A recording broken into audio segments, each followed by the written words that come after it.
আসসালামু আলাইকুম। আমার নাম হিশাম। আমি একটি গল্প বলবো।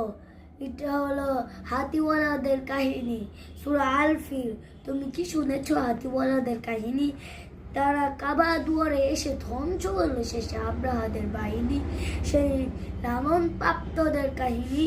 তুমি কি শুনেছো উচ্চবিলাসী ছিল আব্রাহা আশরাম বিনাশ করতে বাইতুল্লাহ, লক্ষ লক্ষ হাতি বাহিনী এলো, আল্লাহর সাথে দিতে পারলা। এত ষড়যন্ত্র কৌশল মন্ত্র আল্লাহ কি ব্যর্থ করেননি? শুনো হাতিওয়ালাদের কাহিনী। তুমি কি শুনেছ যাকে যাকে উড়ে এলো ছোট পাখি আবাবিল, সাথে নিয়ে পাথর খণ্ড, শুক্ত ভুসির মতন গুঁড়ো গুঁড়ো হয়ে গেল, যে পেল পাথরের যে কাণ্ড।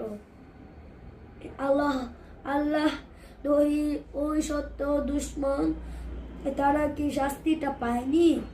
শোনো হাতিওয়ালাদের কাহিনী। তুমি কি শুনেছ?